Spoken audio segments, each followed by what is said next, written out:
اس کے والدین کو کیسے سمجھائیں گے؟ امی وہ تو سمجھ ہی جائیں گے، لیکن بیچاری رمشا بری طرح اجڑ جائے گی، کیونکہ میں اس کی دلی حالت کو سمجھتی ہوں۔ بیٹی اگر سلمان انکار کر رہا ہے تو یہ شادی کیسی ہو سکتی ہے؟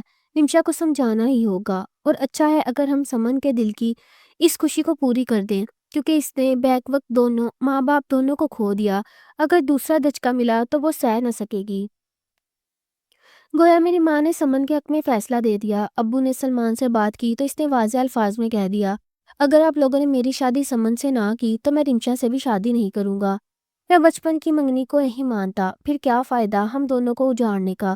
ابو اس کی بات سن کر سہم گئے۔ ایک طرف بہن کی خوشیاں تھی کہ رمشا ان کی بھانجی تھی، اور دوسری طرف ان کے مرحوم بیٹے بھائی کی لگتے جگر تھی۔ وہ خاموش ہو گئے اور بالآخر فیصلہ سمن اور سلمان کے حق میں ہوا۔ جس روز رمشا کو پتا چلا وہ میرے کندھے پر سر رکھ کر روتی رہی۔ اس کو یقین نہیں آتا تھا کہ سلمان یکایک اس طرح بدل جائے گا۔ اس سلمان کو فون کیا اور پوچھا، سلمان کیا یہ صحیح ہے جو میں سن رہی ہوں؟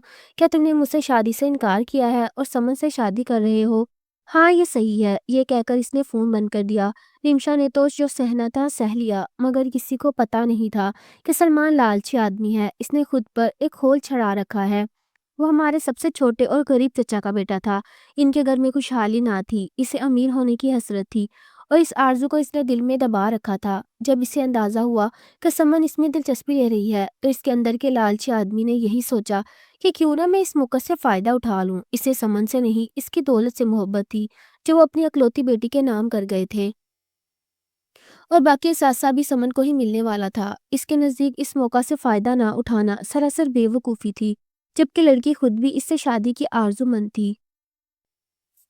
سب نے جان بوجھ کر سمن کا ساتھ دیا اور بیچاری رمشا کو بھول گئے تھے، سوائے میرے پھپھا اور پھپھی کے، جو اپنی بیٹی سے بہت پیار کرتے تھے، لیکن زمانے کے حجاب سے ان کے منہ پر تالے لگے ہوئے تھے۔ سلمان ٹھنڈے دل و دماغ کا آدمی تھا، تبھی وہ منصوبے بھی خوب بناتا تھا۔ ایک دو بار میں نے سمن کو سمجھانے کی کوشش کی کہ تم رمشا کا خیال کرو، وہ تمہاری پھپھو کی بیٹی ہے۔ اگر اس کا خیال نہیں کر سکتی تو یہی سوچ لو کہ ایک انسان اگر اپنی منگیتر کو دھوکہ دے سکتا ہے تو تم کو بھی دے سکتا ہے۔ وہ بولی، یہ نظریات کا کھیل نہیں ہے، یہ دل کے معاملات ہوتے ہیں، تم اس بات کو سمجھو، لیکن شاید تم سمجھو گی نہیں، کیونکہ تم رمشا سے زیادہ انسیت رکھتی ہو۔ میں خامے میں خاموش ہو بیٹھی۔ دونوں کی شادی ہو گئی۔ سلمان نے منع کر دیا کہ دھوم دھام نہیں چاہیے۔ شادی کے بعد دونوں ہنی مون منانے چلے گئے۔ ادھر غم سے رمشا بیمار پڑ گئی۔ میں روز پھپھو کے گھر جاتی اور اسے سمجھاتی، اس کی دل جوئی کرتی۔ شادی کا بمشکل 1 سال ہنسی خوشی گزرا، پھر سلمان نے اپنا اصل رنگ دکھانا شروع کر دیا۔ وہ پیار پیار سے بیوی کو کہتا کہ تم اپنی جائیداد کا کچھ حصہ تو میرے نام کر دو، تاکہ خاندان میں میری کچھ عزت بن جائے۔ سمن نادان ایک دن اس کی باتوں میں آ گئی اور اس نے اپنی جائیداد اپنے خاوند کے نام کر دی۔ اس طرح رفتہ رفتہ باقی اثاثوں پر بھی ارمان نے کنٹرول کر لیا۔ جب اسے اپنا مقصد حاصل ہو گیا تو وہ اس بات پر سمن سے لڑنے لگا کہ 2.5 سال ہو گئے شادی کو اور تم نے مجھے ابھی تک اولاد کی خوشی نہیں دی۔ میں ایسی جائیداد کا کیا کروں جس کا کوئی وارث نہ ہو؟ کبھی کہتا کہ تم اولاد کے لیے علاج نہیں کرواتی، میری لائی ہوئی دوا نہیں کھاتی، اپنا خیال نہیں رکھتی۔ وہ اس نازک کی پلی کو اس بات سے ٹینشن دینے لگا جب وہ ایسے رویہ کی بالکل بھی عادی نہ تھی، تبھی غمزدہ رہنے لگی۔ اللہ نے اس پر رحم کر دیا اور اس کو اولاد کی خوشی سے نواز دیا۔ اس نے شوہر کو خوشخبری سنا دی کہ وہ امید سے ہے۔ اب سلمان کے ارمانوں پر اوس پڑ گئی اور وہ سوچنے لگا کہ میں تو شادی دولت کی خاطر کی تھی، وہ تو مجھے مل گئی، اب اولاد ہوگی تو میں سمن کے ساتھ واقعی بن جاؤں گا۔ ایک دن اس نے بیوی سے کہا، سیر کو چلتے ہیں۔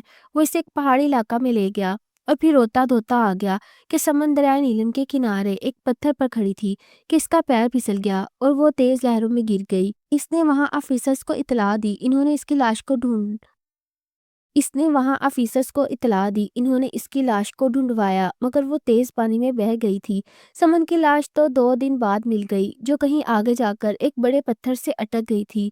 وہاں مقامی لوگوں نے اسے نکال لیا تھا، لیکن اس بات کی گواہی دینے والا کوئی نہ تھا کہ وہ خود پاؤں پھسل جانے سے پانی میں گری تھی یا کسی نے دھکا دے دیا تھا۔ بہرحال انسان کے دماغ میں کئی طرح کے گمان بھی جنم لے لیا کرتے ہیں۔ ایسا ہی یہاں بھی ہوا۔ طرح طرح کی باتیں کرنے والے کم نہ تھے، تاہم سلمان کئی دنوں تک بیوی کے سوگ میں غمزدہ اور خاموش رہتا تھا۔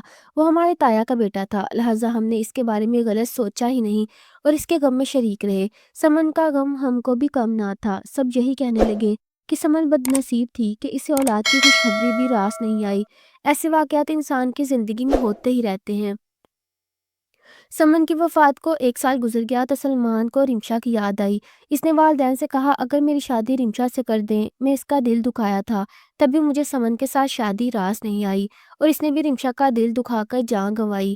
ماں باپ کو بیٹے کی بات دل کو لگی، وہ رمشا کے گھر گئے اور اس کے ماں باپ کو منا لیا۔ رمشا کو اس کی بے وفائی کا بہت دکھ تھا، لیکن اس نے والدین کی خاطر اس سے بے وفا شخص کے ساتھ شادی کرنا قبول کر لیا۔ تاہم اس کے دل میں سلمان کے لیے وہ پہلی جیسی جگہ نہ رہی۔ جب اس کے شادی ہو رہی تھی وہ زرد بیمار لگ رہی تھی، چہرے پر وہ خوشی بھی نہ تھی جو ہونا چاہیے تھی۔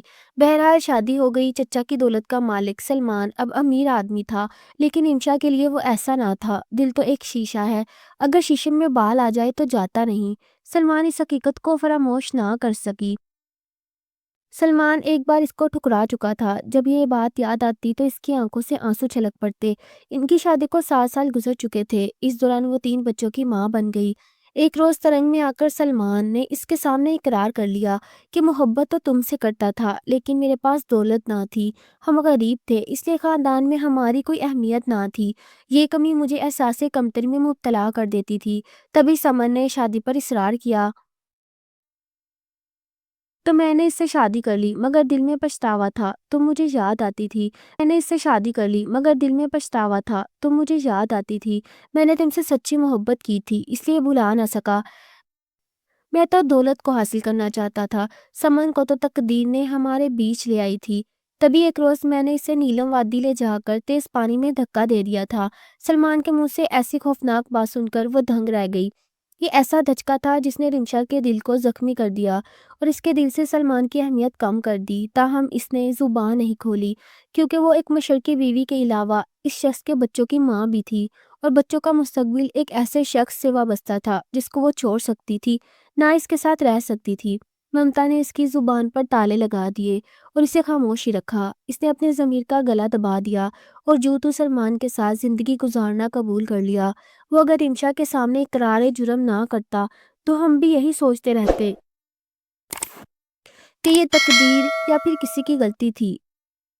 لیکن احساس جرم بھی انسان کو اتنے کچوکے لگاتا ہے کہ وہ کبھی نہ کبھی اس درد کو برداشت نہ کر سکنے پر زبان سے جرم کا اقرار کر لیتا ہے۔ یہ سب کچھ ایک دن رمشا نے بتایا تھا۔ جب اس نے سمن کی تصویر میرے کمرے میں دیکھی تھی تب وہ چپ نہ رہ سکی۔ میں سوچتی ہوں کہ ہم دوسروں پر رشک کرتے ہیں، لیکن کسی کی تقدیر میں کیا لکھا ہے کوئی نہیں جانتا۔ ایک وقت تھا جب ہم سب سمن کو سب سے زیادہ خوش نصیب کہتے تھے اور اس کی شہزادیوں جیسی زندگی کو رشک سے دیکھتے تھے، اس کے پہناوے پر حسرت کرتے تھے۔ لیکن اللہ جب کسی کو بہت کچھ دیتا ہے تو پھر ان کو دکھ بھی بہت زیادہ مل جاتے ہیں، جیسے چچا اور چچی کا ایک ساتھ حادثے میں انتقال کر جانا اور سمن کا یکایک خوشیوں کے تخت سے محروم ہونے کے بعد اپنے وقت اور حتیٰ کہ اپنی زندگی سے محروم ہو جانا۔ اب خیال آتا ہے کہ ہم سے اچھی زندگی اور اچھی قسمت اس کی ہرگز نہ تھی۔ ہم تب خود کو اس کے آگے کم نصیب سمجھتے تھے۔